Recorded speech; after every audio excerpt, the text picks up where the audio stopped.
ángeles y solitarios. Y de pronto el silencio, nada que decir, solo a una hora en que el ruido de los vehículos que pasaban por la calle taladraba las paredes del departamento, y el aire brumoso de la ciudad se detenía en la ventana a través de la cual acostumbro vigilar los movimientos del barrio, el ir y venir de su gente por aquellos rincones que resisten, cargados de memoria y pequeñas miserias cotidianas. Llevaba 15 minutos observando el sobre encima del escritorio, junto al cenicero de ónice repleto de colillas y la copa habitual de vodka. Nada que decir. El galope de los fantasmas alrededor del escritorio y la repentina imagen de aquella mujer emergiendo del recuerdo con la solidez de una navaja. La copa, las colillas, la atracción del sobre quieto invitándome a descubrir su interior. En una de sus caras mi nombre, Heredia. En la otra, 3 letras, la inicial que me regresaba a una noche de 5 años atrás en la que conocí a esa mujer, bella y fugaz, como todas aquellas a las que estaba condenado a llevar conmigo más allá de cualquier encuentro casual. Tomé el sobre y jugué con él entre los dedos, como si fuera el naipe de la suerte en una partida reiteradamente mala. ¿Qué podía decir de nuevo? Probablemente nada, que cambiara la situación entre los dos. Las estampillas pegadas en el sobre tenían el matasellos impreso en Buenos Aires, y pensé que en su interior habría otra postal, similar a las 3 anteriores, con reproducciones de pintura que a los dos nos gustaban: Chagall, Hopper, Botticelli. Su pregunta, ¿cómo estás? Y la huella de sus labios rojos, intensamente rojos y añorados en instantes que prefería olvidar, pero que a menudo se repetían como el implacable tic-tac del reloj. Puse el sobre encima del escritorio y estudié las alternativas para dejar morir ese día del modo menos miserable. El vodka era poco, insignificante como las alas de una mosca hundida en el retrete, y las paredes del departamento parecían más estrechas que de costumbre. Podía salir a caminar, ir al bar de la esquina para conversar de hípica con el mozo y escuchar las conversaciones incoherentes de los últimos borrachos, o entrar al Mamá Sam, el cabaret donde siempre encontraba una muchacha dispuesta a estar a mi lado a cambio de 2 o 3 martinis y algo de paciencia para escuchar su penosa historia, real o inventada de madre soltera. No era mucho ni me importaba. También podía tomar las llaves de mi auto y salir a recorrer las calles del centro, a ver si lograba levantar algún pasajero que justificara el dinero invertido 6 meses atrás para disfrazar mi automóvil de taxi. Una idea descabellada, producto de varios meses sin trabajo, porque como decía Stevens, mi vecino, el ajuste económico comprimía los bolsillos y ya no quedaban maridos celosos dispuestos a invertir sus ahorros en conocer los pasos secretos de sus mujeres. Pero no perdía la esperanza, y la placa de bronce clavada en la puerta de mi oficina seguía identificándome como detective privado, un oficio tan solitario como el de las putas y los escritores.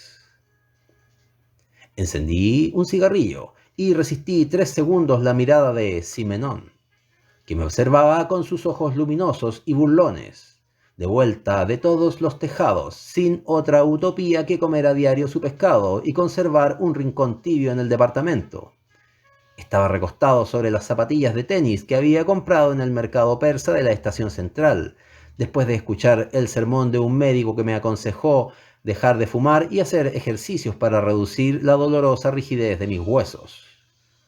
Buen consejo, de no ser porque el matasanos se había fumado 6 de mis cigarrillos durante la consulta y el grosor de su cintura delataba la obesa falsedad de su prédica.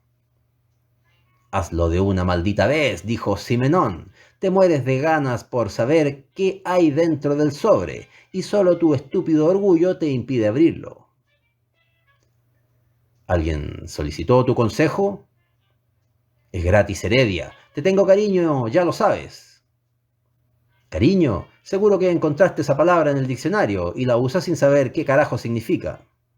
«Abre el sobre. Te encanta recibir cartas y pasear con ellas en los bolsillos para imaginar que alguien te quiere. ¿O tienes miedo?» Me puse de pie, comprobé que las llaves del Lada estaban dentro de mi chaqueta y caminé hacia la puerta. El edificio parecía desierto, y desde algún departamento del piso superior llegaba la voz de Vladimiro Mimica, relatando el partido de fútbol entre la Universidad de Chile y la Unión Española. Abrí el sobre y entré al ascensor. Cuando llegué a la calle ya conocía su contenido. La mujer del pasado anunciaba su viaje a Santiago. Calculé las fechas señaladas al dorso de la postal y deduje que aquel era el tercer día que se alojaba en el Hotel Comet, a 6 o 7 cuadras de mi departamento, tan cerca como no había pensado tenerla nunca más. Busqué 2 monedas de 100 pesos en los bolsillos de mis pantalones y me detuve junto a la cabina telefónica instalada frente a la tienda Bata del barrio. Una voz engolada y fría me recitó la presentación del hotel, que tenía tantas estrellas como el cielo en noches de verano.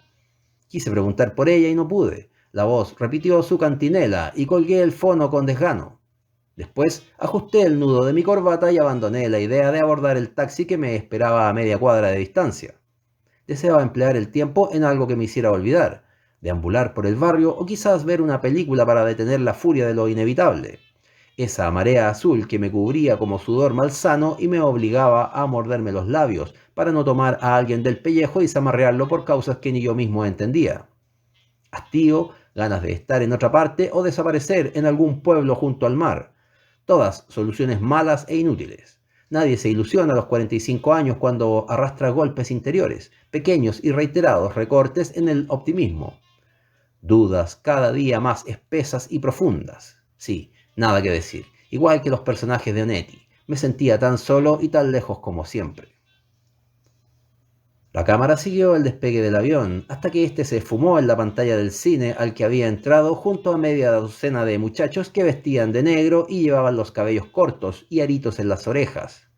15 o 16 años distintos a los míos, melenudos, en plena época de los Beatles, la guerra de Vietnam, los afiches del Che, las películas de Fellini, cigarrillos americanos y condones comprados tímidamente en la farmacia más anónima de la ciudad. El acomodador del cine bostezó con aspavientos a mi espalda y una gorda vestida de colegiala comenzó a masticar lo que podía ser su última gomita mentolada. Bogart encendió un cigarrillo, levantó el cuello de su impermeable y acompañado de Renaud, su amigo policía, caminó hasta extraviarse en el horizonte gris de la pantalla. Un aire helado me golpeó la espalda cuando leí la palabra fin. Y 3 filas más adelante, un muchacho desgarbado aplaudió hasta que se convenció de que Bogart no saldría a retribuir sus aplausos. Quizás él, o ese otro al que llamaban Rick, regresaría alguna vez a Casablanca, donde siempre lo esperaría la Bergman y sus labios pintados con el rojo más intenso de la noche. Pero nadie vuelve a Casablanca como nadie vuelve a lo que más amó. Recordé mientras abandonaba el cine al que había entrado en busca de esas imágenes que necesitaba para enfrentar el reencuentro. La frase era de Germán Arestizábal, mi amigo, dibujante con el que solía beber en el Galindo o algún otro bar del barrio Bellavista, mientras en las veredas paseaban algunas muchachas irremediablemente bellas y lejanas. Una frase de los años 80, marcados con las huellas de lo oscuro, tristones como apaleo de perros. Recorrí 5 o 6 cuadras disfrutando el murmullo de la gente, que a esa hora deambulaba por el Paseo Ahumada. Seres hechos de otra madera, diferente a las de aquellos que por las mañanas se daban de codazos para llegar a un lugar que finalmente no tenía importancia. Luego entré al City Bar a beber una cerveza. Saqué el sobre que llevaba en la chaqueta y releí la dirección de mi departamento, ubicado en calle Ayavilú, cerca de la estación Mapocho, en el barrio que a diario me abrazaba con sus olores a frituras y borrachos. El departamento tenía 3 habitaciones, en las que se desparramaban mis libros, un escritorio metálico y el afiche desde el cual Romy Schneider conservaba la delicadeza de sonreír para mí. Lo demás era mi gato Simenon y el destino inalterable del solitario que intrusiaba en las vidas ajenas. El edificio estaba frente al kiosco de Anselmo y a 2 cuadras del servicio de investigaciones donde trabajaba mi amigo, el comisario Dagoberto Solís, a quien habían reincorporado en su puesto por algún misterioso albur de esos que llaman los nuevos tiempos. Un gesto para marcar una leve diferencia con la época de las botas militares y hacer creer a los ingenuos que algo había cambiado, aunque el poder siguiera vestido de uniforme. ¿Te acuerdas de ella?, me pregunté al tiempo que trataba de encontrar la imagen de mi rostro en la copa. A veces. Mucho o poco. Lo suficiente. Bebí la cerveza y salí a la calle. Anochecía y en la plaza de armas comenzaban a despedirse los pintores que durante el día vendían sus cuadros o caricaturas a los turistas que recorrían la plaza, contentos de hallar un breve oasis verde en medio de tanto edificio gris. En la esquina poniente del portal Fernández Concha, dos hombres fumaban y parecían vigilar el paso de los apurados transeúntes de esa hora. Los miré con desconfianza al pasar junto a ellos y caminé hasta quedar a los pies del monumento a los mapuches. Cerca, un predicador adventista se arrepentía de su pasado alcohólico y dos niñas andrajosas vendían ramos de violetas. Era el espectáculo de siempre, que se extendía hacia el río Mapocho en una confusión de bares roñosos, toples y rincones que servían de refugio a las patotas de malandras ganosos de robar sus últimos centavos a los borrachos que trastabillaban por las veredas. Pensé en la mujer que me había enviado la carta y dejé atrás la plaza, encaminándome en dirección al Cerro San Cristóbal. La gente andaba deprisa y los automóviles se atropellaban al final de cada cuadra. Pasé frente a la feria de artesanías ubicada frente a la Escuela de Derecho y seguí hacia Bellavista, esquivando los codazos de jóvenes ansiosos de convertir esa noche en una fiesta memorable. Al llegar a los pies del cerro comencé a subir por un sendero de adoquines, rodeado de árboles y murmullos. Escuché a lo lejos los chillidos de los monos del zoológico y me detuve 3 o 4 minutos a recuperar el aliento y observar la imagen de la Virgen del Cerro San Cristóbal con sus brazos extendidos al infinito. Desde lo alto, Santiago era una fiesta, y aunque no tuviera la magia del París de Hemingway, aún sobrevivían 2 o 3 lugares en los que se podía beber sin la agresión del acrílico o los vendedores. También estaban sus calles colmadas de vehículos y el smog imponiéndose con el tranco duro de los primeros conquistadores. Amaba a Santiago, como a una vieja amante que solo abandonaría cuando encontrara un trozo de playa desde el cual oír el mar y la música de Mahler, sin otra preocupación que respirar aire puro y dejar que los días hicieran su juego, lejos de toda ilusión. Aspiré el perfume de los jazmines que crecían a mi alrededor y a semejanza de una lechuza observé la oscuridad de los rincones anónimos donde las parejas se acariciaban, y el tiempo, lo sabía muy bien, se detenía en abrazos tan breves como el deseo. Disfruté de ese momento hasta que algo en mi interior me dijo que se trataba de un espejismo, la cara oculta de una moneda falsa. Abajo había otra ciudad, y me bastaba rehacer el camino para reencontrar mi barrio, sus bares y el olor a humedad que me despertaba cada mañana, antes que el arrullo de las palomas anidadas en los techos del edificio. Miré la ciudad y silbé con fuerzas hasta que un pájaro nocturno respondió de mala gana. En algún lugar allá abajo se encuentra ella, me dije, y caminé hasta llegar frente a mi oficina. Al entrar descubrí que no tenía luz en el departamento. Pensé en reclamar al conserje, pero ya era tarde, y nada que no fuera su enemistad obtendría con sacar al hombre del embobamiento de la teleserie nocturna. Di unos pasos dentro de la habitación y tomé el escritorio, la novela de Luis Sepúlveda que leía en la última semana. Salí de nuevo a la calle y me senté en la escalinata del edificio iluminada ampliamente por la luz de un farol. Cuando llevaba 20 páginas de lectura, escuché el ruido de unos pasos que se detenían. Levanté la vista y vi a Dagoberto Solís, que resoplaba con dificultad después de movilizar su vientre por las calles del barrio. ¿Acabas de instalar una biblioteca pública o te cortaron la luz?, preguntó al tiempo que se sentaba a mi lado. Traté de sonreír y lo miré a los ojos. Algo en ellos me hizo presagiar el miedo de otras épocas. La bomba, o como se llame en la actualidad, dijo Solís al llegar a la calle Bandera y entrar al bar que en la década de los años 30 había tenido su etapa de oro, al igual que el Hércules, bar frecuentado por Neruda y sus amigos. Uno de ellos, el escritor Diego Muñoz, había pintado un mural en sus paredes. Venía llegando de Quito y al reencontrarse con Neruda se reunieron, como solían hacerlo en el Hércules. Una noche, alentado por la falta de dinero, el poeta convenció al dueño del restaurante que Muñoz era un afamado pintor ecuatoriano y que por una paga adecuada, traducida en botellas de vino y cervezas, podría pintar el mural que daría más prestancia a su boliche. El trato se cerró y Neruda y sus amigos comenzaron a beber a cuenta del trabajo que Muñoz concluyó sin que el dueño se atreviera a objetar ninguna de sus líneas o figuras.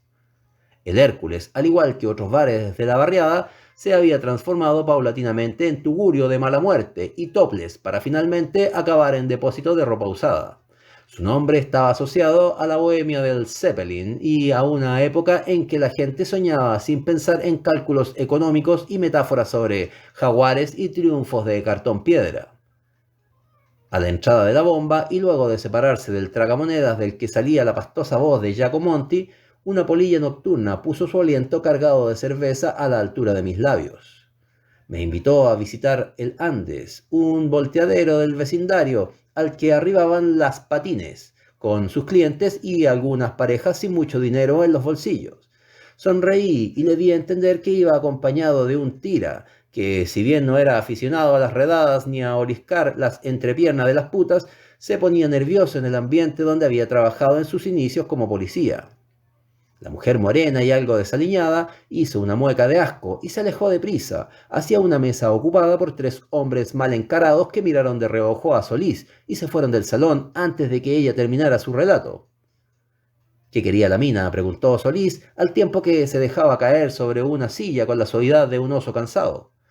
Negocio, ¿qué otra cosa?, respondí. Estamos viejos para entusiasmarnos con putas.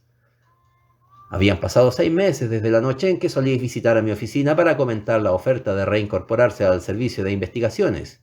Dudaba entre la tranquilidad de su retiro anticipado en Quintero y las ganas de volver a un trabajo que al cabo de varios años estaba unido a su sangre.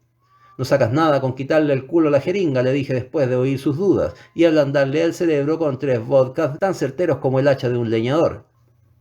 Había engordado desde ese último encuentro. Su vientre flotaba apenas contenido por la camisa de rayas negras, que vestía en total desacuerdo con su chaqueta blanca y la corbata verde confeccionada para alguien menos voluminoso.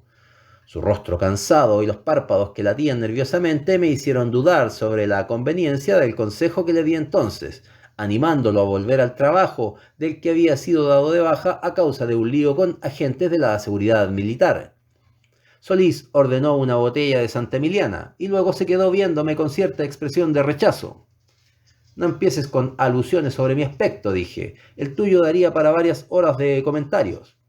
Hace tiempo que renuncié a darte consejos. Tenía curiosidad por saber de ti. ¿Cómo te va con las investigaciones y tu pega de chofer?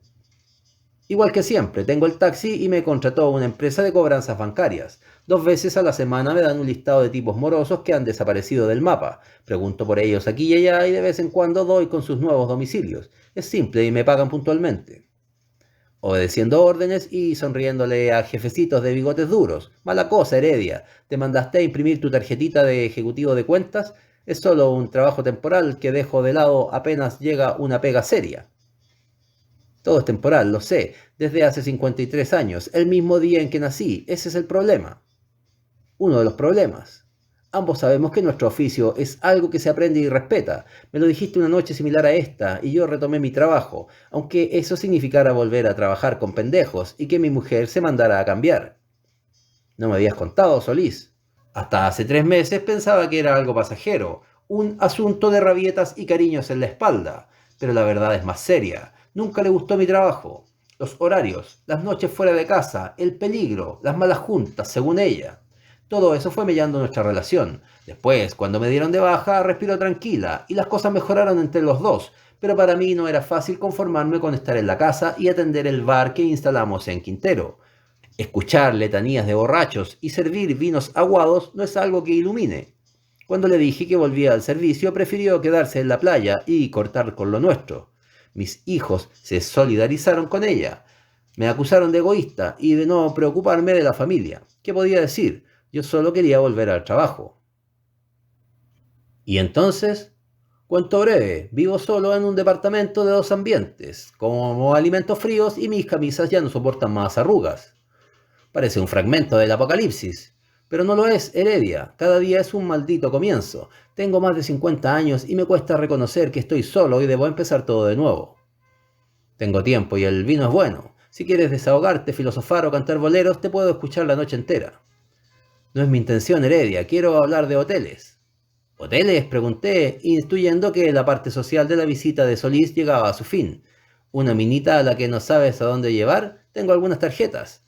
Hoteles Heredia. Esta tarde estuve en el Comet. ¿Lo conoces? Lujo, alfombras, tipos finos y japoneses hasta debajo de las almohadas. ¿Quieres decirme algo importante o solo ejercitas tu filosofía barata? En el Comet encontraron a una mujer muerta, sobredosis de anfetas, al parecer, ya que los resultados de la autopsia aún no están listos. Joven, bonita y sin antecedentes, llevaba 2 días alojada en el hotel. Revisamos su pieza y no encontramos nada que haga suponer robo o violación. Todo estaba en orden, como para pensar que se trata de un suicidio. Ninguna huella extraña, nada de qué asirse hasta que pedí el listado de las llamadas que había hecho desde el hotel. Muchos números, y entre ellos el tuyo, Heredia. Creí ver que el rostro de Solís se expandía hacia los lados hasta cubrir el espacio que había entre él y las paredes. Sus ojos exploraron mi reacción. Busqué apoyo en la cubierta de la mesa y luego hurgué en los bolsillos de mi chaqueta hasta encontrar la carta. O sea, alguien que te conocía, insistió Solís. Fernanda, dije instintivamente, sintiendo que en mi interior algo indefinido comenzaba a desmoronarse como esos muros de barro que no resisten otra lluvia más. Tu amiga periodista, supuse que recordaría su nombre. Fernanda Redondo, agregué, recobrando la imagen del tiempo en que la había amado con el entusiasmo de los solitarios. Después medí el silencio transcurrido desde las últimas palabras de Solís y creí ver un telón oscuro sobre el espacio del bar. ¿Cuándo la viste por última vez? ¿Estoy en tu lista de sospechosos? Para alguno de mis colegas podría resultar fácil tomar tu nombre y constituir un cuento de horror con él. Quiero saber si la viste durante los últimos días y si tienes alguna idea de lo que ocurrió. Saqué lentamente la postal que traía en mi chaqueta y la deslicé sobre la mesa hasta que estuvo al alcance de Solís. Podía repetir cada palabra escrita en ella, y en ese momento, al recordarlas, un sentimiento de culpa me hizo saber que había dejado pasar muchas horas antes de ir a verla. La recibí hoy, comencé a decir. Hasta entonces no sabía que estaba en Chile. Hablamos de ella alguna vez. Nos conocimos de casualidad, o eso creía al comienzo. Me ayudó en la búsqueda de un niño cuyos padres habían sido asesinados en Villa Grimaldi, ¿recuerdas? Estaba vinculada a israelitas que cazaban jerarcas nazis en Latinoamérica. Lo recuerdo, dijo Solís, luego de haber bebido otro sorbo de vino. Llevaba algunos meses instalado en Quintero. ¿No volviste a verla después? Nunca. Hasta hoy. Leí la postal y salí a caminar para reunir ánimo antes de visitarla. ¿Mantenías contacto con ella? ¿Tienes alguna idea de lo que pudo pasar? Me envió 3 postales, con saludos y esas preguntas típicas que se escriben a la rápida en el aeropuerto o en el correo. Desde que nos despedimos hace 5 años nunca supe a qué estaba dedicada. Esperaba hablar con ella hoy y la verdad es que no se me ocurre nada para explicar su muerte. No me engañas, Heredia. Su muerte es algo demasiado definitivo como para mentir. Lo siento, Heredia, tal vez debí decírtelo de otro modo. La verdad y la muerte van de la mano, dije, mientras me servía la 4ª copa de vino. Bebí en silencio y luego caminé hacia el baño del restaurante. Mojé mi rostro y lo contemplé largo rato, mientras respiraba el pesado aroma de los orines y la mierda acumulada en los retretes. Deseaba romper esa imagen que reproducía mis culpas y con eso detener el tiempo, volver a las primeras horas de aquel día y hundir para siempre el orgullo que me había impedido abrir la carta de inmediato. Pero no lo hice. Sequé mi cara con las mangas de la chaqueta y salí del baño. A fin de cuentas, y aunque fuera tarde, visitaría el hotel de Fernanda, me dije, e intuí que mis días de ocio y correrías en taxi llegaban a su fin. Cuando regresé, Solís había pedido otra botella de vino y parecía dispuesto a no moverse en su sitio en varias horas. Supuse que la necesitarías, dijo. No soluciona nada, pero ayuda. Haré todo lo que esté a mi alcance para saber qué pasó con ella. Así será, sin duda. Si quieres acompañarme en las diligencias, ¿puedo verla?, pregunté. Solís pensó su respuesta y luego de algunos segundos dijo que sí. Desnuda y mágica como la Venus de Botticelli, murmuré, recordando el inicio de otra aventura. Hay algo más, escuché decir a Dagoberto. Travis Hillerman, ¿te dice algo ese nombre? ¿Quién es? Nadie en especial, respondió, y supe que mentía. Estaba desnuda, y sus piernas sobresalían del borde inferior de la sábana azul que la cubría. Creí reconocer su perfume con reminiscencias de hierbas silvestres y limón. Tenía una expresión de cansancio que acentuaba las líneas de su rostro y la perfecta dimensión de sus labios. Recordé aquellas noches en las que la veía redactar sus artículos golpeteando incansable el teclado de su vieja Smith Corona. Me gustaba verla trabajar, arriscando la nariz cada vez que sus ideas no lograban reflejarse fielmente en las cuartillas. Después, cuando dejaba de escribir y se sentía satisfecha de su trabajo, volvía a interesarse en mí, pedía una cerveza y se acercaba, celosa de las caricias que yo le daba a Simenón. Su cabellera caía sobre los hombros y la palidez de su rostro se acrecentaba al contacto del rayo de luz que entraba desde la calle. Sentí renacer el deseo, pensé en despertarla y acariciar su piel hasta hundirme en ella, como en sus muslos delgados, sus pechos redondos y pequeños. Recuperar el tiempo perdido, el silencio autoimpuesto como un castigo que ninguno de los dos merecía. Maldije al orgullo y deseé tenderme a su lado a esperar que mi respiración agitada la despertara. Sonreiría y yo buscaría sus labios que en su rotundo mutismo parecían querer decir algo que yo no conseguía descifrar. Me incliné hasta rozar sus mejillas húmedas, como si acabara de llorar o viniera huyendo de la lluvia. Le dije que desde ese instante tenía un trabajo por el cual nadie me pagaría un centavo, pero que estaba dispuesto a realizar para cancelar la deuda del orgullo. Creí oír sus advertencias, 2 o 3 palabras que deseaban apartarme de los peligros donde dormitaba el lunar pequeño que descubrí una tarde mientras jugaba con su piel, y el sol entraba amoroso a través de los visillos sucios del departamento. Toqué su vientre y dejé que mis dedos rozaran los vellos de su pubis. Es suficiente, oí decir en el instante que la besaba en los labios. La voz de Solís me devolvió a la realidad. Miré a mi alrededor y procuré memorizar cada detalle de la sala en que nos encontrábamos desde hacía media hora. Sus mesas metálicas con cubiertas de mármol, los estantes repletos de frascos oscuros y sobre todo el espeso olor a muerte. Bajé la vista hasta detenerme en la ficha médica que colgaba de la camilla. Leí el nombre de Fernanda, los datos profesionales, sus características físicas y el diagnóstico inicial de su muerte: sobredosis. Los encargados de la autopsia no tardarán en venir, insistió Dagoberto. Son algo quisquillosos respecto a la presencia de extraños. Sentí que me tomaban de los hombros y me dejé conducir hasta la salida, mientras un olor a cloro y serrín me azotaba la nariz. Oí a Solís hablar de nuevo y me despedí de Fernanda. Te escucho, dije a Solís. Cuéntamelo todo, paso a paso, sin escatimar detalles. A través del ventanal que daba a la calle General Maquena, escuchábamos el ruido de las máquinas y los gritos de los obreros que demolían la añosa construcción de la cárcel pública. Dagoberto estaba inquieto y cansado. Durante la media hora que llevábamos en su oficina, fumó media docena de cigarrillos y bebió 3 copas de la botella de ron que guardaba en un cárdex atestado con los datos de casos sin resolver. La oficina tenía cierto aspecto desolado, como si en ella hubiesen acumulado los muebles que ninguno de sus compañeros deseaba. El escritorio lucía quemaduras de cigarrillo y ninguna de las 4 sillas que lo rodeaba hacían juego entre sí. En una de las paredes colgaba el calendario de 2 años atrás y a su lado estaba el galvano que alguna vez habían regalado a un policía de apellido Munizaga y que nadie, ni siquiera su dueño, se había molestado en sacar. Te he contado 4 veces todo lo que sé. El hotel, la periodista muerta, tu nombre en el listado telefónico.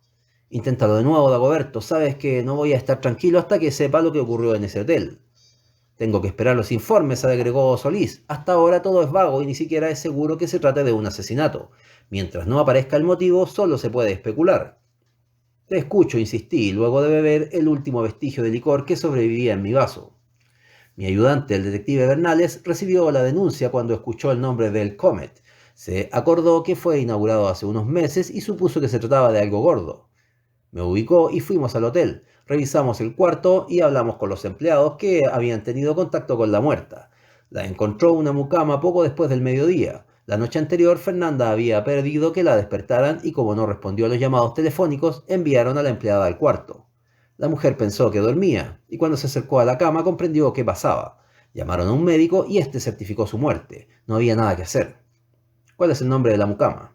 No tiene importancia, la interrogamos a fondo y no creo que pueda aportar ningún nuevo dato. No vio ni escuchó nada, solo fue a despertarla. Me gustaría saber su nombre. ¿Quieres ir al hotel y hacer tus preguntas? Da lo mismo si me dices el nombre o no, a lo más perderé algo de tiempo. Doris Asensio, dijo Solís de mala gana. ¿Alguien más vio algo? Los pasajeros van y vienen en un hotel. ¿Investigaron los movimientos de Fernanda? Puse a 2 de mis hombres en ello y reconstruimos sus pasos desde que arribó a Chile. El día de hoy no cuenta. Llegó el miércoles a las 10 de la mañana en un vuelo de Ecuatoriana que venía de Los Ángeles, Estados Unidos, con escala en Ciudad de México y Quito. En el aeropuerto tomó un servicio de buses y se registró en el hotel a mediodía. Suponemos que de ahí hasta las 7 de la tarde descansó o trabajó en su pieza. Pidió almuerzo y la camarera que se lo llevó recuerda haberla visto trabajando en un computador portátil. Después hizo algunas llamadas telefónicas, cenó en el hotel con una amiga y se despidió de ella pasada la medianoche. Al día siguiente, jueves, viajó a Viña del Mar. Lo comprobamos con el servicio de taxis del hotel. Visitó a su abuela, la señora Virginia A. Wells, que vive cerca del casino. No hizo nada más en todo el día, por lo que deduzco que se estaba dando algún tiempo libre antes de empezar a realizar el trabajo que supongo motivó su viaje a Chile. Regresó al hotel a eso de las 9 de la noche, comió ensaladas en el restaurante y pidió sus llaves. Alguien la llamó a las 10, pero no hablaron. La telefonista dice que conectó la llamada a la habitación y que cuando Fernanda respondió, la comunicación se cortó, como si hubieran querido confirmar que estaba en el cuarto. No habían pensado en eso, Heredia. ¿En qué estado encontraron la pieza? Ordenada, sin huellas de violencia ni de robo. En el velador había una caja de tranquilizantes y otra de anticonceptivos. A la de tranquilizantes solo le faltaban 3 cápsulas, y además el médico legista, que hizo los primeros exámenes, dijo que eran suaves. Clorodiapóxido de 5 miligramos. Consumido en pequeñas dosis, ayuda a dormir. En el baño encontramos una jeringa desechable. No tenemos los exámenes del laboratorio, pero se presume que contenía narcótico. Mañana o pasado sabremos si tiene huellas y cuál era la sustancia que había en su interior. Nada más. Su ropa, libros, el computador portátil, revistas españolas, la guía de Santiago y un Walkman con una cinta de Bach en su interior. Nada normal. Le gustaba la música, comenté al tiempo que recordaba la noche en que fuimos al municipal a escuchar el bolero de Ravel. ¿No crees que se suicidara? No encaja con su estilo. Fernanda era una mujer segura y sabía lo que quería hacer con su vida, con su trabajo. Tampoco era de las que se deprimía o recurrían a pastillas. Había pastillas en su velador. Tal vez las usó para dormir en el vuelo. Las personas cambian. Tú no la veías desde hace varios años. Crisis emocionales, nervios, exceso de trabajo. Las causas pueden ser muchas. No era su forma de enfrentar los problemas, dije y busqué la botella de ron que estaba sobre el escritorio de Solís. En ese momento no puedo darte la razón, pero hay algo anormal en su muerte. Si me das un poco de tiempo. La muerte de tu amiga se caratuló como suicidio, y hasta ahora no hay nada que me haga cambiar de idea. Si vine a verte fue porque pensé que podías darme algunas luces sobre su modo de ser, trabajo o amistades. ¿Ubicaron a su familia? Ni siquiera sabían que ella estaba en el país. Parece que no se llevaba bien con su padre. Hablé con él y no pareció muy impresionado. Hizo algunas preguntas y quedó de enviar a su secretario personal para que se hiciera cargo del sepelio. Había roto con él antes de conocerme. Era la típica relación entre un padre posesivo y una hija con ganas de correr por su cuenta. Ella no aceptó que le condujeran la vida. Es algo que sucede a menudo y mientras estuvimos juntos nunca me inmiscuí en ese tema. No necesitas darme explicaciones, no eres culpable de nada, Heredia. Quisiera estar seguro de eso. Si hubiera abierto la carta antes, a la hora en que la recibiste ya no había nada que hacer. Sí, reconocí de mala gana antes de pensar en otra cosa. Dudas y más dudas. Es todo lo que tengo, dijo Solís y miró con desconsuelo su copa de vino. Las llamadas del primer día, ¿qué hay con ellas? Fueron 3. La primera a Ecuatoriana para confirmar su vuelo de regreso a México. La segunda a tu oficina y en la tercera habló con Lidia Murúa, la amiga con la que cenó ese día. La ubicamos, es periodista del diario La Época y estudió con Fernanda en la Escuela de Periodismo de la Universidad de Chile. Durante la cena rescataron recuerdos y conversaciones de sus trabajos. Fernanda comentó que realizaba reportajes para la revista española Cambio 16. No habló de temas ni mencionó a nadie a quien pensara entrevistar. ¿Ninguna otra llamada? Al menos no desde el hotel. Hasta donde hemos podido reconstruir sus pasos, todo parece normal. Primer día en el hotel, el segundo Viña y luego... ¿Para qué día confirmó el vuelo de regreso a México? Viernes. Originalmente tenía reserva para 15 días más, pero algo la hizo cambiar. ¿Miedo? ¿Prisa? ¿Otros planes? Vaya uno a saber, Heredia. Y ese nombre por el que me preguntaste anteriormente. Hillerman, recordó Solís, y enseguida, evasivo, agregó. No tiene importancia. Era otro de los nombres escritos en la agenda de Fernanda. ¿Sin importancia? Ninguna. ¿Puedo ver el equipaje de Fernanda? Si me dices en qué estás pensando. Esto no ilumina a nadie, dije a Simenón, mientras me observaba hojear las revistas que había sustraído cuando Dagoberto Solís tuvo que salir del despacho donde guardaba las pertenencias de Fernanda. Deseaba retener algo que hubiera pertenecido a ella y las revistas fueron lo más fácil de robar sin que Dagoberto lo advirtiese. Había revisado a la rápida y sin ningún resultado positivo sus blusas, pantalones, faldas y varios juegos de ropa interior que ya habían sido analizados en el laboratorio de la policía. Y lo peor es que no se me ocurre nada, agregué dejando a un lado las revistas que había leído sin encontrar en ella nada especial, como anotaciones en los bordes, algún papel olvidado entre las páginas o un subrayado. Mis ideas estaban en un pozo del que no saldría hasta recuperar cierta estabilidad en mi interior. Me sentía ebrio, y la ebriedad nada tenía que ver con los tragos bebidos en la oficina de Solís, sino con saber que la muerte de Fernanda me transportaría a lo desconocido, hasta el instante en que descubriera el motivo. Intuía algo falso tras el diagnóstico de sobredosis. Había amado a Fernanda y esa era una razón suficiente para estar seguro de que las drogas eran ajenas a ella. Y eso, aunque solo fuera reflejo del instinto, me bastaba para entrever el trasfondo turbio de su muerte. Volveré a las andadas, agregué, sin estar convencido que Simenón estuviese escuchando. Es hora de sacar partido a mi oficio. Bebe otro trago y conversemos. En una de esas encontramos la hebra. Tus ideas son más reducidas que las mías, Simenón. ¿Desde cuándo le arriscas la nariz al licor? Emborráchate y saca todo lo que tienes de adentro, le oí gritar. Enseguida entró a la cocina en busca de su ración nocturna de pescado. Seguí el consejo y llené una copa de Stolichnaya. Luego regresé al escritorio y escuché a Simenón comer con la misma voracidad de aquella tarde en que había aparecido en el departamento, sucio y apaleado como el peor vago de los tejados. Volví a mirar las revistas. Eran de un formato amplio y estaban impresas en papel cuché. En cada ejemplar se publicaba un artículo de Fernanda, acompañado de una foto al pie de los textos, en el que aparecía risueña. Se notaba un maquillaje inusual en ella, o que al menos no usaba en los días en que nos conocimos. Las ordené de acuerdo a sus meses de edición, junio, julio y agosto de 1994. En la primera escribía acerca de los niños hambrientos en Ruanda, y en las dos restantes sobre tráfico de armas. Eran artículos extensos, pródigos de datos, y cada párrafo concluía con preguntas que hacían activar los nervios del lector. A causa del llamado caso Iran Gate, escribía Fernanda, Estados Unidos debió extremar sus precauciones en el suministro de armas a países involucrados en guerras y que no cuentan con el armamento adecuado para sobrellevar confrontaciones a largo alcance. La participación en los conflictos es vital para la sobrevivencia de su industria bélica, injustificada para algunos después del fin de la Guerra Fría. Y por eso, y porque las apariencias importan en el concierto de la política mundial y en ocasiones sus negocios se relacionan con todos los países en disputa, está obligado a tejer intrincadas redes para el comercio de armas.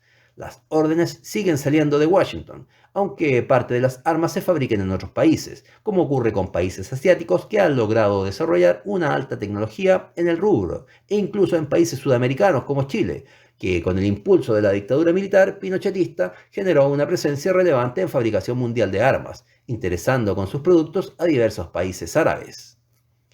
¿Qué sabes de armas?, pregunté a Simenón, que estaba de nuevo a mi lado, langueteándose sus patas con especial entusiasmo. Nada, contestó sin mayor interés. ¿Y Fernanda? Usualmente escribía crónicas sobre salud, dietas y lugares atractivos para viajar en vacaciones. ¿Por qué el cambio? ¿Olvidas en qué circunstancias las conociste?, me dijo Simenón. Acababa de irse de su casa y trabajaba en cualquier cosa. Escribía los artículos que recuerdas para ganar 3 o 4 chauchas. Cierto, murmuré antes de beber otro poco de licor. Quisiera tenerla cerca para hacerle algunas preguntas. Y besarla. Sí, y besarla. Pero ya no está. Y ni tú ni yo sabemos gran cosa sobre armas. Tu experiencia se limita a la pistola que llevas bajo la chaqueta. Tampoco sé mucho sobre ella. Quien nada hace, nada teme, filosofó Simenón, y después de mentarle la madre, lo mandé a recorrer los tejados. Bebí un sorbo y dejé al licor descansar dentro de la boca. El señor Stolichnaya era duro y suave a la vez como una amante. Abandoné las revistas y me acerqué a la ventana. Era de noche y en el horizonte se divisaba la línea plateada y zigzagueante del río Mapocho. Pero esa escena no me decía nada. Como en otros casos, necesitaba datos o una sospecha que actuara como detonante. Los celos o la rabia de los afectados, huellas frescas y en ocasiones tan evidentes como pisadas de elefantes. Estaba perdiendo la imaginación o quizás era la falta de práctica. La muerte de Fernanda conducía a límites a los que solo podía acceder trabajando duro o con suerte. Si no tienes sospechosos, encomiéndate a la fortuna. Recordé que me había dicho Dagoberto Solís cierta vez que investigaba la muerte de Marcela Rojas, una muchacha universitaria asesinada en las afueras de Santiago. Pero la fortuna no se encontraba en manuales, ni se compraba en las farmacias de turno. Observé la calle y vi a dos borrachos de paso incierto que se alejaban del barrio.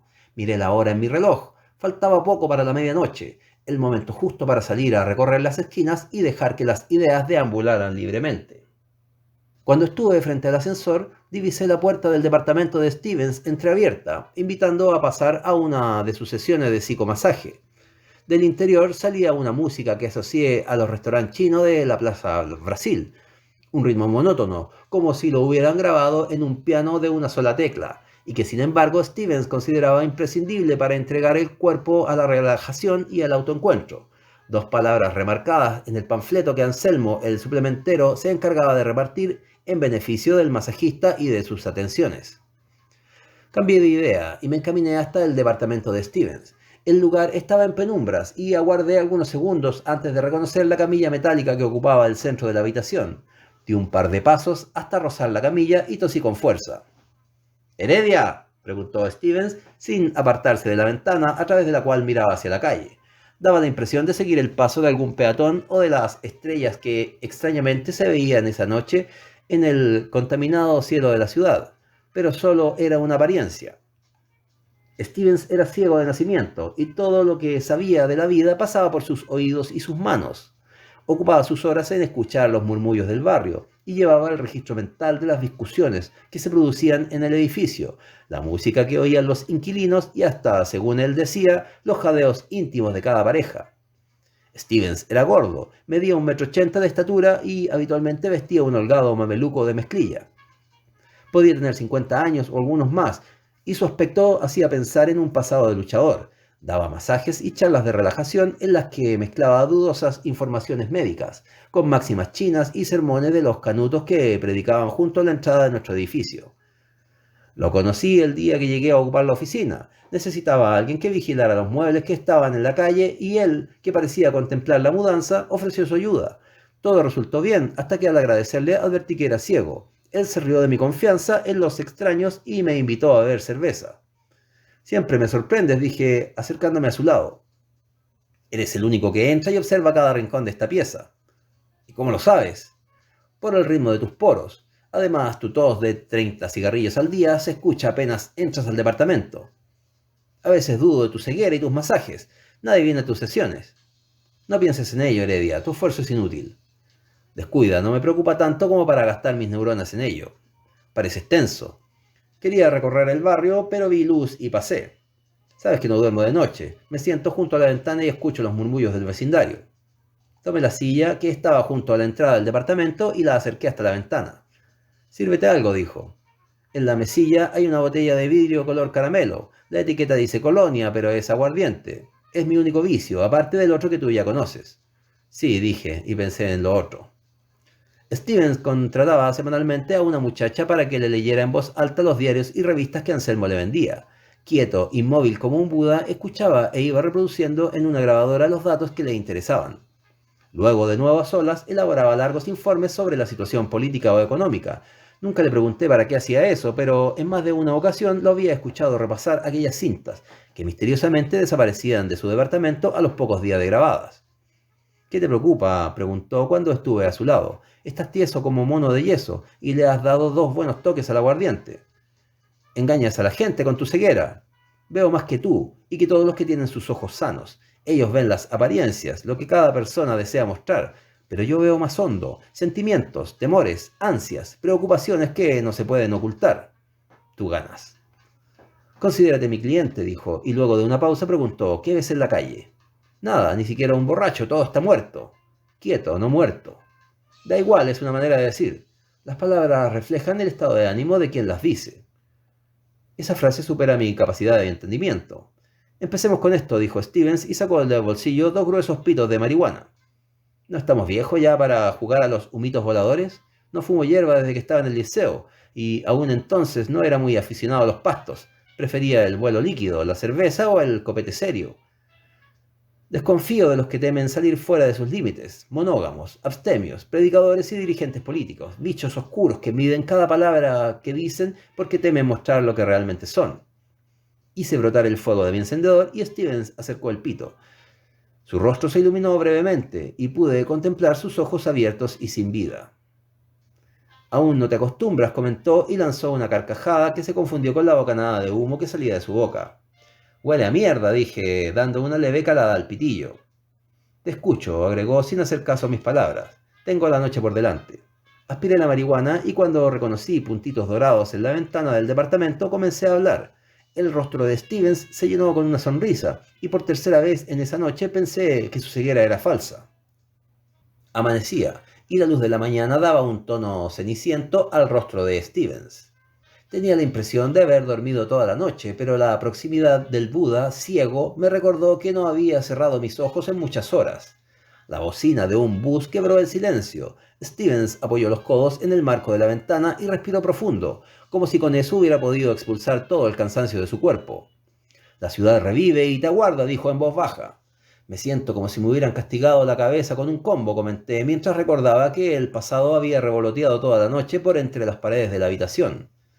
Respira con deseo y verás que te sientes mejor. Ya sabes lo que tienes que hacer, dijo él. No puedes renunciar a lo que te pertenece. Jamás vas a mejorar el mundo, pero eres de esos tipos que nunca se cansarán de intentarlo. Quisiste encender el fuego y fracasaste. Ahora debes mantener la pequeña llama. No entiendo un carajo lo que dices. ¿Estás chalado o el pito te afectó el seso? Sabes de lo que hablo, Heredia, dijo resueltamente. Creí estar rodeado de seres fantasmales y por un instante vi el rostro de Fernanda reflejado en la ventana. No trates de comprenderlo todo. ¿Qué quieres decir? Usa tus cartas y no trates de entender el trasfondo del juego. Eres un enigma, Stevens. Recorre tu camino, agregó Stevens. Gracias, dije, y tuve la seguridad de estar vislumbrando una breve luz en medio de aquello que no entendía y que invariablemente me dejaba junto al recuerdo de Fernanda. Creo saber a qué te refieres. Me puse de pie y me alejé. El aire de la habitación estaba enrarecido y sentí la necesidad de respirar a mi antojo por las calles que conocía. Cierra la puerta, ordenó Stevens, que seguía con su rostro expuesto a la luz que empezaba a llenar la pieza. Y si quieres saber de armas, conversa con el doctor Blest. ¿Blest? Di que vas de mi parte. Vive en la calle Juan Vicuña, cerca de Avenida Mata. Te será fácil ubicarlo. La calle tiene 2 cuadras y él habita en la única cité del lugar. Es buen tipo, pero cuídate de hablar de mujeres, dijo Stevens, y soltó una carcajada que me acompañó hasta que enfrenté a Simenón, molesto por mi ausencia de la noche. Se acabaron las cobranzas y el taxi, le dije. ¿Te gusta joder a la gente o no andas bien de la cabeza? Leí esa pregunta en una novela de... Da igual, te viene al dedillo. ¿No te alegra la noticia? Me preocupa mi ración diaria de salmón. Jurel tipo salmón, querrás decir. En este país todo es tipo algo. Aguardiente tipo pisco. Cebada tipo café. Dictadura tipo democracia. No me quites la ilusión. ¿Te ha faltado alguna vez? Muchas. ¿Y por qué no usas la puerta? Tal vez porque te quiero, contestó Simenón, al tiempo que se acercaba a restregarse entre mis piernas. Cuando te propones ser tierno lo haces bien. El gato nos acaricia, se acaricia con nosotros. Víctor Hugo. Antoine Conde de Rivarol. Touché mon petit chat, dije tomando a Simenón entre mis brazos. 3 minutos para hacernos cariño. Bien, dijo acariciándome el mentón con sus patas. Dios hizo al gato para ofrecer al hombre el placer de acariciar un tigre. Conde de Rivarol. Víctor Hugo. Los 12 pisos del Hotel Comet se dibujaron sobre un horizonte de nubes adormecidas y dispersas, mientras sus murallas rojas se deslizaban hacia la calle, empequeñeciendo a los inquietos peatones que atravesaban el centro de la ciudad en dirección a sus trabajos o siguiendo el azar del vitrineo por las tiendas y galerías comerciales. Me detuve frente a la puerta principal y estudié el aspecto del portero que vigilaba el paso de los clientes. Vestía capote con chovino, gorra militar con el nombre de Comet grabado en letras doradas sobre la visera y zapatos negros brillantes. Ajusté mi corbata al cuello de la camisa que había comprado en el bazar chino de Rosas con 21 de mayo y entré sorteando la vigilancia del portero, que observó de reojo, quizá dudando de mis intenciones o de que pudiera pagar los $80 que cobraban por el uso diario de los cuartos. Avancé por el alfombrado pasillo que nacía en la recepción y llegué al bar. Había 10 o 12 mesas rodeadas de butacones y desde el cielo raso colgaban 4 ventiladores de aspas que agitaban el aromatizado aire de la habitación. Me senté junto a la barra y sonreí al barman, un hombre bajo, moreno y de ojos chispeantes, que se apoyó en el mesón y acercó su rostro a 3 centímetros del mío, como si hubiera querido soplarme una confidencia. ¿Qué le sirvo, amigo? Valentine's y Becker. En vaso grande aclaré. El whisky solo, seco y encima la cerveza fría, inmensamente fría. ¿Es para beber o para suicidarse?, preguntó sarcástico. Depende de la prisa con que se tome. Respondí deseoso de alargar la charla y ganar la confianza del hombre. Primera vez que alguien me pide semejante combinación. Cada día tiene su afán y uno que otro loco por conocer. El barman sonrió y enseguida buscó los componentes del trago. Sobre la barra dispuso un vaso cristalino y vertió en él 2 dedos de whisky y la mitad de una Becker. Probé la bebida e hice un guiño de satisfacción. Bueno, preguntó como si acabara de verme tragar una cucharada de purgante. De lo mejor. ¿No es muy temprano para tanta carga? Es la hora más adecuada para alimentar el optimismo, dije, y el hombre rió sin entender cabalmente mis palabras. Busco a Doris Asensio. Me dijeron que trabaja en este hotel. Asensio, puede ser, pero no por aquí, amigo. Trabaja de mucama. Ah, servicios menores. Tiene que salir del bar y caminar por el pasillo a la derecha. Al final va a encontrar una puerta con un letrero lo suficientemente grande como para no extraviarse. Gracias, le dije, y bebí otro sorbo de la bebida. Parece un buen hotel. Lo es. Nuevo, cómodo y con el mejor servicio de la plaza. Tranquilo, siempre. Leí algo en los diarios, comencé a decir. ¿Policía?, preguntó con cierta complicidad. Frío. Periodista. Negué con la cabeza y saqué de mi chaqueta la credencial que me calificaba como agente comercial de la empresa de cobranzas Borgoño y Asociados. En los tiempos que corren todo el mundo se endeuda, y si no, ¿cómo? Yo mismo con 3 hijos y... Algo decían los diarios sobre el hotel, dije, interrumpiendo el inicio de la letanía. ¿Se refiere a la periodista que encontraron muerta? Es mala publicidad. A ningún pasajero le gusta pensar que duerme acompañado por el fantasma de un finado. ¿Qué se dice de ella? Lo que salió en la prensa y nada más, dijo el barman y enseguida con acento cómplice agregó. Los jefes prohibieron conversar del asunto con extraños. Ayer esto estaba lleno de periodistas y con la sofacoca que se armó, a lo menos 6 pasajeros se fueron del hotel. El negocio exige discreción. Bueno, negocios son negocios.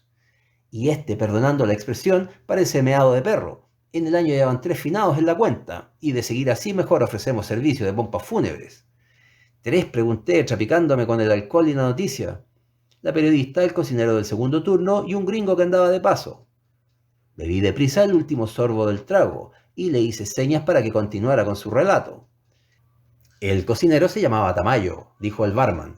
Dicen que fue por celos entre maricas. Lo apuñalaron en la puerta de servicio, como a las 2 de madrugada, a la hora en que salía de su turno. Se supone que la policía está investigando, pero hasta el momento no hay resultados. De noche, el entorno del hotel es peligroso. Abundan los lanzas a la casa de algún turista encopado. Y sin ir más lejos, hace poco cogotearon a un español, punzón en las costillas, ojo morado y $500 que el gallego nunca más vio. ¿Cuándo pasó lo del cocinero? Después de la muerte del gringo. 2 cajones en la misma semana, comentó el barman con cierto brillo de perversidad en la mirada. Cuénteme algo del gringo. ¿No leyó los diarios? Sucedió el mes pasado y se armó un lío gordo. El hotel se llenó de tiras, carabineros y hasta militares. Parece que el hombrón se suicidó mientras realizaba una investigación sobre tecnología bélica o algo así. ¿Recuerda su nombre? Para mí todos los nombres de gringos son iguales. Pensé hacer otra pregunta, pero en ese momento entraban al bar 4 turistas argentinos que hablaban de compras en voz alta. El barman se alejó para atender a los extraños y durante 10 minutos trabajó en el batido de una ración generosa de pisco sour. Me despedí y caminé por el pasillo indicado. Encontré la puerta de doble hoja y en su parte superior un letrero que decía «Acceso solo permitido al personal». La empujé y entré a lo que parecía ser un casino, en cuyo interior 2 mujeres estaban conversando alrededor de una mesa cubierta de acrílico, en la que se apilaba una gran cantidad de platos y copas. Vestían cotonas verdes y una especie de cofia coronaba sus cabelleras oscuras. Una era ancha de caderas y lucía un enorme lunar carnoso en el rostro. La otra veinteañera y esmirriada. Era la modelo ideal para un afiche sobre la desnutrición. Zona del personal, dijo la más joven de las 2. ¿Doris Asensio?, pregunté enérgico. Las 2 mujeres se observaron y enseguida la mayor se decidió a hablar. ¿Para qué sería? Advertí su desconfianza y rápidamente saqué la credencial del servicio de investigaciones que había comprado en el mercado persa de Biobío, en el puesto de Cardenio Fernández, un carabinero exonerado que comerciaba objetos subtraídos en oficinas públicas. Hojas con membretes, timbres de jefe de secciones, tarjetas de identificación, expedientes, entre un sinfín de especies que, con algo de imaginación y maña, permitían acreditar una carrera funcionaria, solicitar el pago de algún beneficio o simplemente ostentar el título de alguna jefatura digna de genuflexiones. Investigaciones, dije, y agité la credencial como si fuera un pañuelo en el último andén de la Tierra. Doris, te buscan, gritó la de mayor edad. Doris Asensio tenía el aspecto cansado de una mujer sola y con 2 chiquillos que mantener. Llegaba al hotel a las 8 de la mañana y durante 12 horas ordenaba camas y reponía toallas, jabones, peinetas y otros artículos de baño. Luego de recorrer los pisos 8 y 9, descendía a la lavandería del hotel con un carro lleno de sábanas sucias. Hablaba poco con las demás mujeres y, como la mayoría de sus compañeras, contaba los minutos que faltaban para salir del trabajo y recuperar ese exiguo espacio de libertad que latía entre el fin de la jornada y el sueño. Mis preguntas no la sorprendieron. Los últimos días había respondido a tantas interrogantes de la policía y del departamento de seguridad del hotel que su versión de la muerte de Fernanda parecía algo irreal.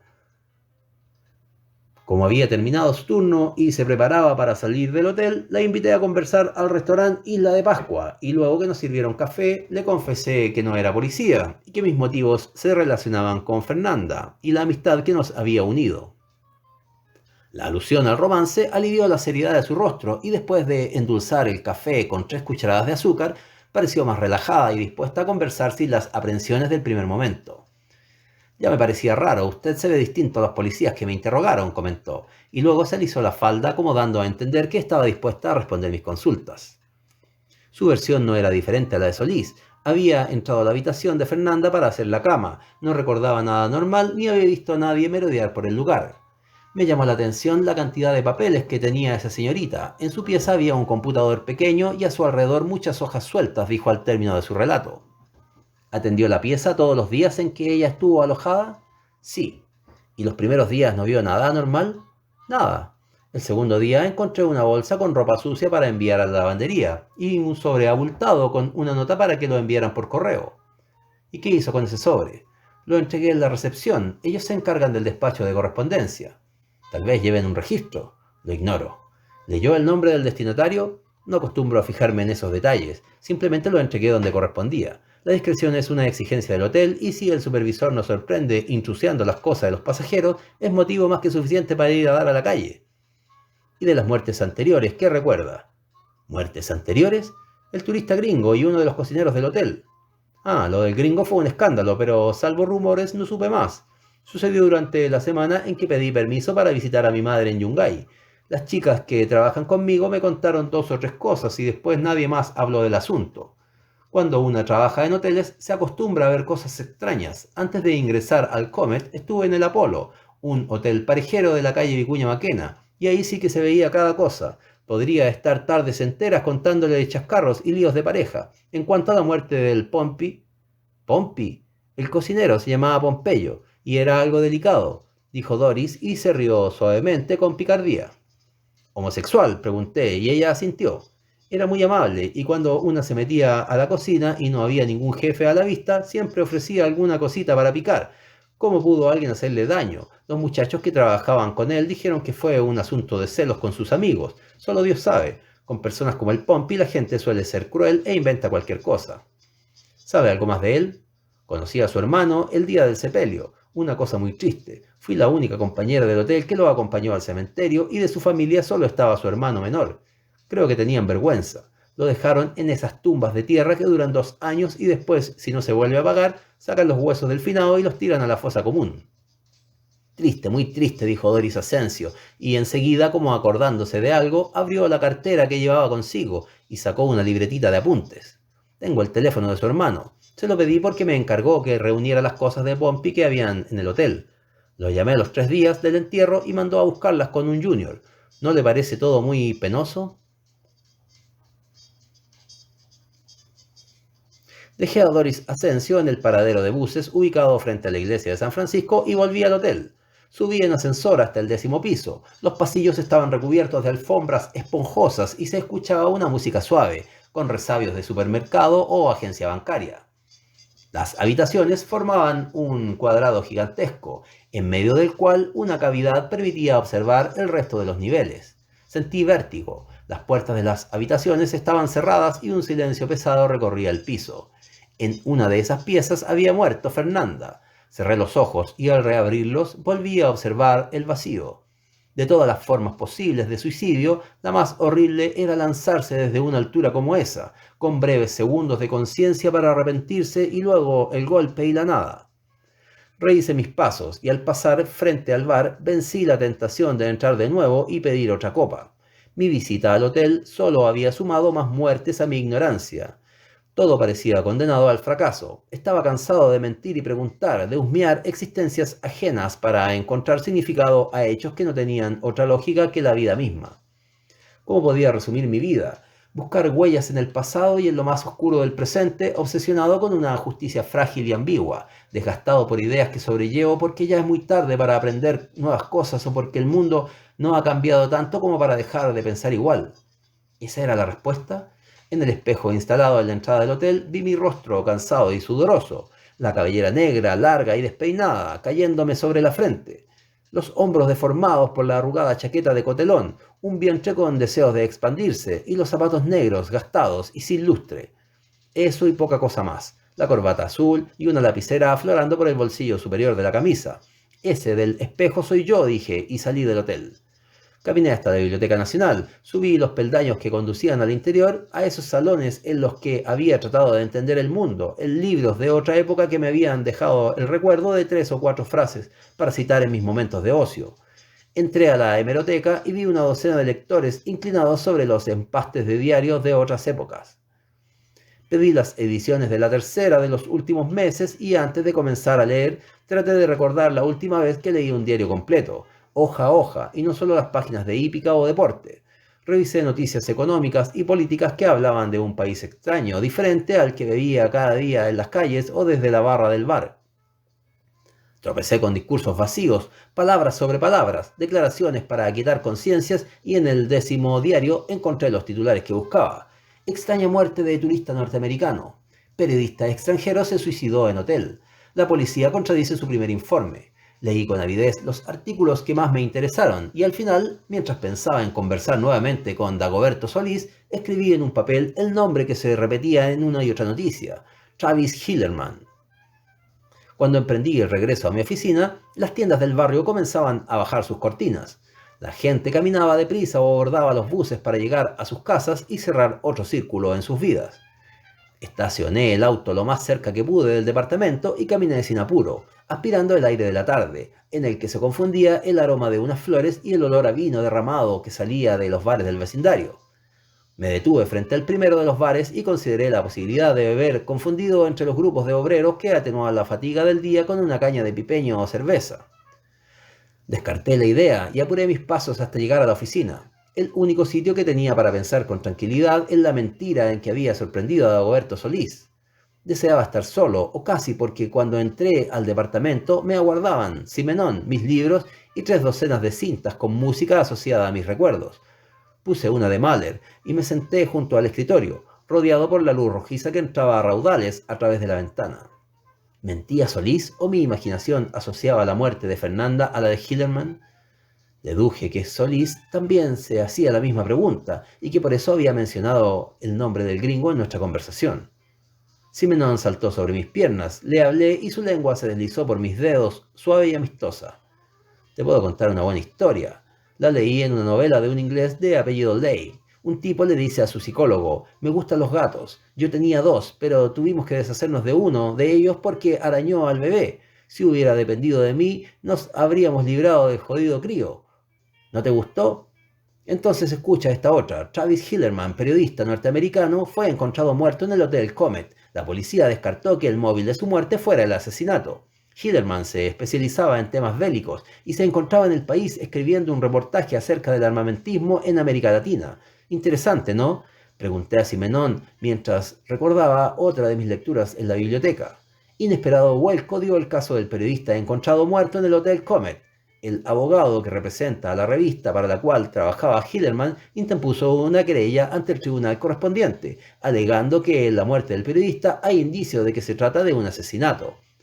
Un vocero de la policía calificó de infundada la versión del abogado y reiteró el informe preliminar que atribuía el deceso del periodista a una sobredosis de diazepam.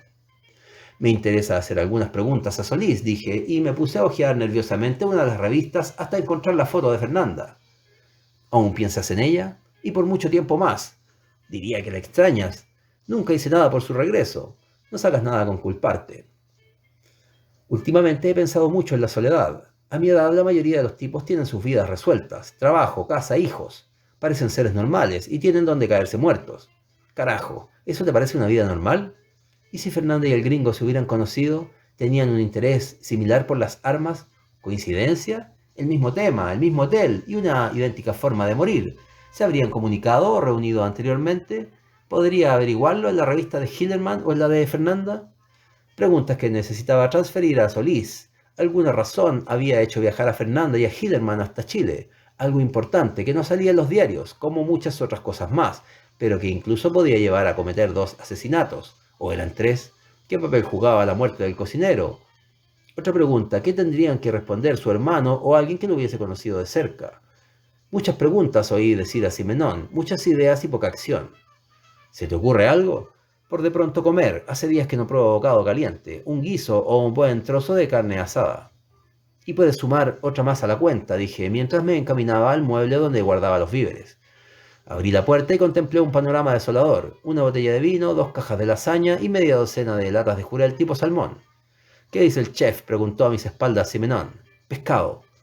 Abrí una de las latas y repartí su contenido en 2 platos. A uno le agregué jugo de limón y 2 cucharadas de ají. Luego volví a la oficina y puse la ración sin aliños al alcance de Simenón. Hay cosas peores, dije, internados de curas, casinos para empleados públicos, pensiones de estudiantes provincianos o una merienda de mate y queso de cabra en las casas de un poeta devoto de Calulo. Entre nada y jurel, jurel, concedió Simenón. Después de comer salí a la búsqueda de Dagoberto Solís. El ritmo de la noche se concentraba en las calles y tardé el doble de lo normal en llegar hasta su casa. Lo encontré adormilado, envejecido y solo, con la vista fija en la pantalla de un televisor que emitía rayas blancas y confusos diálogos extraterrestres. Al costado del aparato había una mesa rinconera y sobre esta 3 latas de cerveza y un plato con restos de comida. ¿Puedes comer esta porquería?, pregunté, indicando la lata de pescado abierta junto al plato. Como en los tiempos de la Universidad Heredia, pescado en lata, huevos con arroz o fideos blancos. Solo que entonces era algo poético y ahora es una mierda. ¿No es irónico? Mira este departamento, oscuro y sucio, se parece al tuyo. Noche de viernes, no es el momento más adecuado para revisar la vida. ¿Y todo para qué?, se preguntó. Me reincorporan con el mismo grado, pero no pasa de ser una pantalla. Los cabrones que me despidieron siguen mandando. Han moderado sus discursos y sonríen a los políticos del gobierno. Aporrean ladrones de poca monta y hacen la vista gorda a los negocios sucios. Siempre puedes renunciar y volver con tu esposa. Lo he pensado 1000 veces en el último mes, pero a pesar de todos los problemas, el maldito trabajo me gusta. Recibir las denuncias, ir a donde se cometen los delitos, conocer a los posibles implicados, pensar en quién y cómo lo hizo. Cada caso es un desafío distinto. Los motivos, el miedo, a pesar de las condiciones, resulta apasionante, Heredia. Y en cuanto a mi esposa, mejor ni la menciones. Acabo de hablar con ella por teléfono. Dijo que al estar sola se ha dado cuenta de que todos los años que vivió conmigo fueron una farsa, que descubrió que nada resultaría desde la misma tarde que nos conocimos, y no hice más que hablarle de mi trabajo y de lo macanudos que somos los muchachos de la poli. ¿No te parece un asco? 25 años negándose a sí misma, haciéndome creer que teníamos una familia, jadeando desesperadamente cada vez que hacíamos el amor. Saqué de la chaqueta una petaca de pisco y se la pasé a Solís. Si quieres una respuesta fácil, podemos empezar con esto. Al menos a ti te salva una cosa, dijo Dagoberto. Tú elegiste la vida que llevas. ¿Elige a alguien la vida que lleva? Mierda, Heredia, llegas a las 12 de la noche a mi casa, traes una cagona botella de pisco y más encima quieres entrar en un rollo filosófico. ¿Qué bicho te picó? Un poco de buena literatura en la Biblioteca Nacional, dije. La historia de un periodista gringo. Al fin llegaste a Hillerman. ¿Qué quieres decir con eso de que al fin llegué a Hillerman? ¿No es hora de jugar a los acertijos? ¿No recuerdas? Te pregunté por Hillerman la noche que fui a contarte de la muerte de tu amiga. Estaba seguro de que no sabías nada de él, pero deseaba dejar su nombre en tu memoria. Su muerte oculta algo gordo y puede que tenga que ver con Fernanda. Creí que me habías mentido. 20 años cubriéndote el culo y de pronto sin motivo dudas de mí. Lo siento, Dagoberto, no suelo decirlo, pero me equivoqué. Solís se cubrió el rostro con las manos y se mantuvo en esa posición durante unos segundos. Busqué en la mesita un par de vasos y serví 2 raciones de licor. No tiene importancia, comenzó a decir Dagoberto. Debí decírtelo de Hillerman, pero no me atreví. Estoy seguro de que no se suicidó. Su autopsia reveló que le habían inyectado diazepam. Tenía las huellas de una jeringa en su muslo izquierdo. Eso y algunas averiguaciones de mis hombres confirmaron las sospechas. Entre sus cosas encontramos una carta dirigida a su madre. Le decía que estaba bien y que a su regreso a Los Ángeles empezaría a escribir el libro que le había encargado una editorial. En resumen, era un tipo con proyectos y sin motivos para suicidarse. Y entonces, creo que Hillerman estaba haciendo averiguaciones acerca de la venta de armas a un país árabe. Ventas que no contaban con el visto bueno de los Estados Unidos, pero que Proden, una empresa chilena que fabrica armas, estaba haciendo desde algún tiempo. Hillerman, un probable agente de la CIA, lo descubrió y las cosas se le comenzaron a poner cuesta arriba. ¿Qué tipo de armas? Hablé con Ismael Flores, un periodista especializado en temas bélicos. Tiene 2 hipótesis. La primera es que a Hillerman lo mataron porque descubrió la venta a Irak del helicóptero Proden 500, equipado con un avanzado sistema de guía de proyectiles, lo que hace muy eficaz en el combate de tropas refugiadas bajo tierra. Es un vehículo de aspecto común y hasta la fecha solo era fabricado en Inglaterra y los Estados Unidos. La segunda alternativa es que Hillerman descubrió que a través de Chile se estaban vendiendo misiles a Saddam Hussein. En ambos casos es probable que los asesinos ya estén lejos del país. ¿Y por qué tu silencio? Estaba dudoso sobre lo que podía decir. Inicié las pesquisas con mi ayudante y luego del primer informe nos relevaron del caso. Por orden de más arriba se lo asignaron a otro, con instrucciones terminantes de investigar el asunto como suicidio y archivarlo a la brevedad. ¿Y desde cuándo te preocupa una orden? Últimamente he cometido algunos errores en el trabajo y no quería dejar al descubierto nuevos flancos. Además deseaba que sacaras tus propias conclusiones. Ya lo hice, Solís.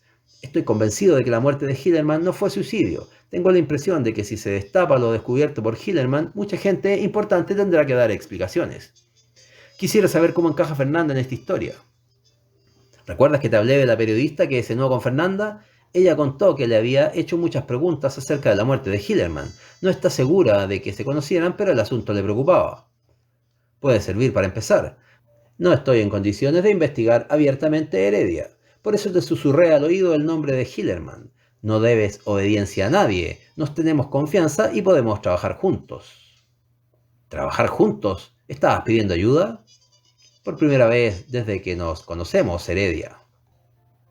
Desperté con mis manos apoyadas sobre el volante del Lada, como si en algún instante de la noche o de la borrachera hubiera temido que un ladrón lo robara. La puerta del conductor estaba entreabierta, y junto al aire matinal un perro pirata blanco y con una perfecta redondela negra dibujada en su ojo izquierdo asomaba a su hocico por la abertura. Me olisqueó un segundo y enseguida siguió su camino con la ilusión de encontrar a la gallina de los trutros dorados en otra parte. Recordé que en algún momento de la noche habíamos decidido recorrer los bares que frecuentábamos en nuestra época de estudiantes universitarios, en los inicios de los años 70, en una escuela de leyes que aún se movía a ritmo abolerado y de aparente tolerancia. Solís era 8 años mayor y tenía un grado mínimo en la policía. Yo, primerizo, repetidor incansable de textos que me prestaba un antiguo profesor del liceo, anarquista de 24 horas al día, especializado en tangos de la vieja guardia y libros de Bakunin, Trotsky y Marx.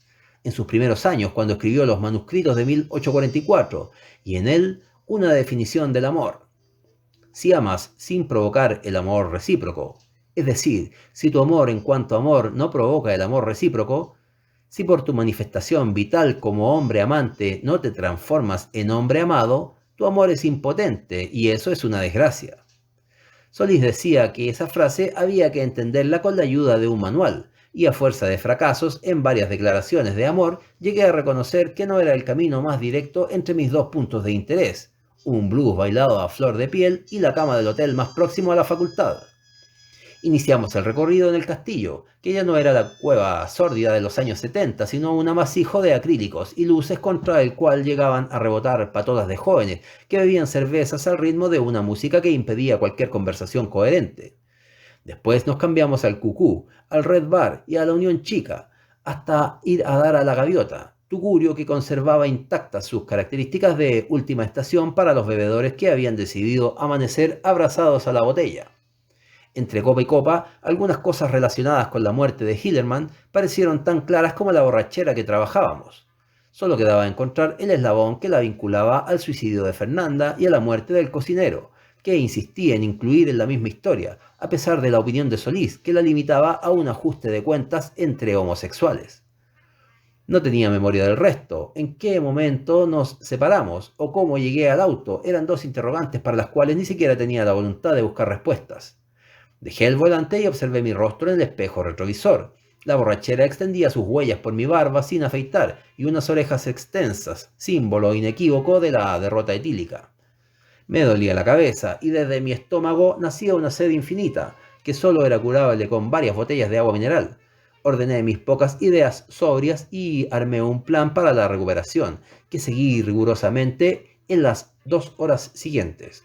Compré media docena de antiácido, tomé 2 consomé en el corner y me recosté durante 3 horas en el torito de los baños Cousiño. Al final de esa terapia autoimpuesta volví a caminar con seguridad y recorrí el camino más corto hasta mi departamento. Al llegar saludé deprisa a Simenón, tomé las cartas que estaban en la entrada y sin abrirlas avancé hasta el dormitorio y me dejé caer sobre la cama, sin fuerzas, dispuesto a varias horas de sueño y en lo posible de olvido. Desperté al ritmo de una mano que remecía suave e insistentemente mis hombros. Entre la penumbra de la habitación vi un rostro desconocido y escuché una voz leve, casi temerosa, que terminó por despejar los últimos efectos de la borrachera. «¿Heredia?», oí preguntar. Era una mujer joven. En su rostro anguloso destacaban sus labios brutalmente pintados de rojo y sus cabellos estaban recortados a centímetros de la piel, resaltando con ello sus facciones que parecían haber sido tomadas de un cuadro de Rafael Sanzio.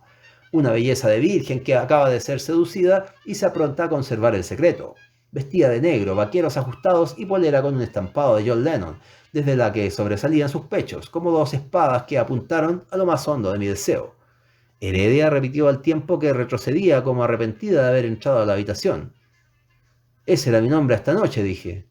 «Griseta Ordóñez», agregó más segura, «y no necesitas hacer el comentario de siempre. Sé que es nombre de tango, una ocurrencia de mi padre en el momento de inscribirme en el registro civil». «Y de ángeles que despiertan a los solitarios», dije, y ella sonrió con aparente complicidad. «¿Qué haces en mi pieza?» «En los casilleros del primer piso salía tu nombre», agregó como justificando su presencia, y subí y encontré la puerta abierta. «No digas nada más por ahora, dame tiempo para ducharme y enseguida conversamos». Griseta sonrió, pero no hizo ademán de moverse. «Estoy desnudo y quisiera llegar al baño». «He visto a más de 2 hombres desnudos en mi vida. ¿Sí? En la parvularia. Ese fue el primero. De todos modos, puedes mirar por la ventana 10 o 20 segundos». Griseta obedeció y se acercó a la ventana que permitía ver el patio ciego del edificio. Me cubrí con una sábana y salí del dormitorio lo más rápido que pude. 15 minutos después regresé a su lado, limpio y en condiciones de mirarla de frente sin sentir vergüenza de mi aspecto. Griseta estaba sentada junto a mi escritorio que lucía extrañamente ordenado, y por un instante dudé si se trataba del mismo armatoste en el que me apoyaba todos los días. «Era conveniente despejar el escritorio», dijo. «No había lugar ni para apoyar los codos. Cuando llegué tú dormías y decidí hacer algo útil mientras esperaba». «¿Qué hora es?» «Faltan 5 minutos para las 6 de la tarde». «Mediodía al carajo», murmuré.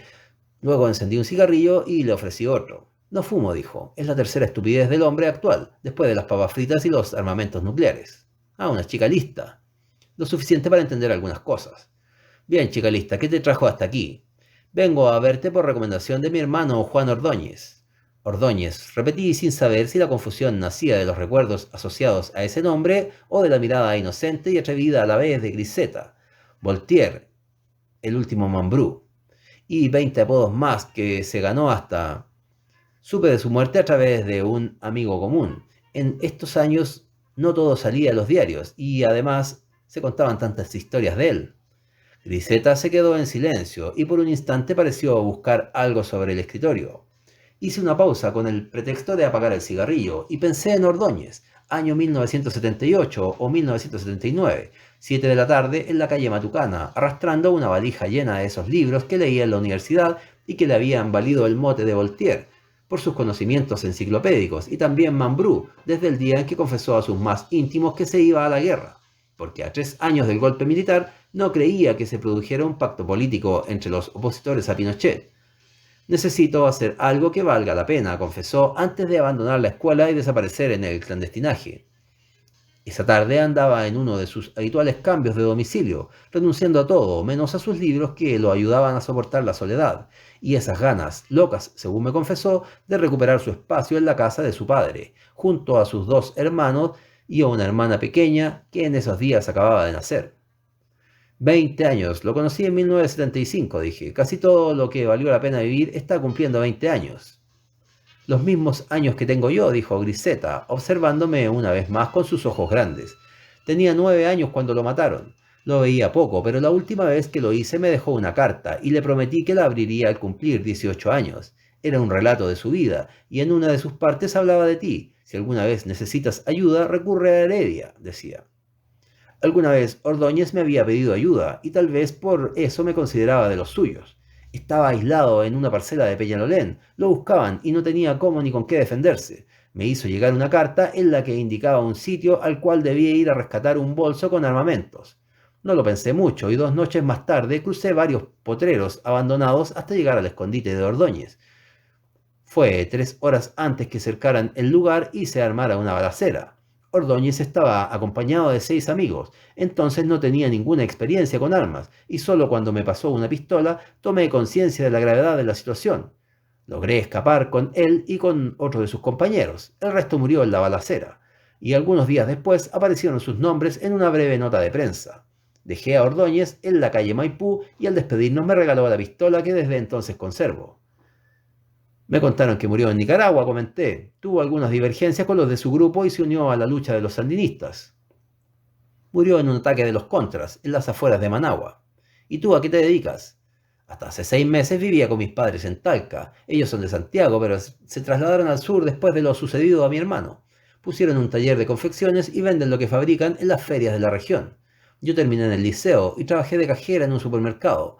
Cuando dejé a mis padres viví en el departamento de una amiga y ahora he decidido hacerlo sola en Santiago y para eso requiero de tu ayuda, dijo e indicó una mochila verde que estaba arrimada junto a la puerta.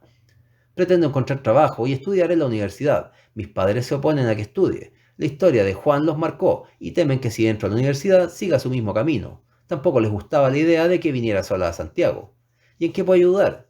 Necesito un lugar donde vivir hasta que encuentre trabajo. Soy un tipo solo y algo mañoso. No voy a darte problemas. Puedo mantener el orden el departamento o escribir cartas a máquina, si lo necesitas. Por lo demás soy bastante quitada de bulla. Leo, voy al cine cuando puedo y me gusta escuchar música a un volumen moderado. Parece reactivo, pero mi hermano confiaba en ti, interrumpió Griseta. Vivo solo y no tengo tiempo para cuidar a... No soy una niña, Heredia. No dijo nada más. La miré a los ojos y contra toda mi voluntad sentí que un sentimiento extraño me tomaba de las mechas y zamarreaba mis posibles resistencias. Ella me puso de pie y se acercó a mi lado, hasta casi rozar mis mejillas. ¿Me quedo, no? Preguntó. Hice un gesto de conformidad, y cuando ella sonrió complacida llamé a Simenón, que observaba la escena desde lejos. Tengo una pieza desocupada y algo que se asemeja a un catre de campaña. Será suficiente por unos días. Soy capaz de dormir en cualquier rincón, y mis cosas, que no son muchas, caben de sobra en la mochila. Te lo advierto, que en esta casa no suele haber comida, solo latas para abrir y pan envasado. Me las arreglo bien en la cocina. Y este es Simenón, agregué, mostrándole el gato. Me gusta, dijo Griseta, aunque tenga aspecto de malas pulgas. ¿Verdad? El 95% de las mujeres lo odia. Griseta sonrió y se acercó a Simenón. Deseo que en mi casa haya una mujer razonable, cité. Un gato deslizándose entre los libros y amigos de todas las épocas, sin los cuales no puedo vivir. Griseta me observó sorprendida y sonrió. Es una cita de Apolinar, dijo. Interesante, comentó Griseta, y dudé que dijera la verdad.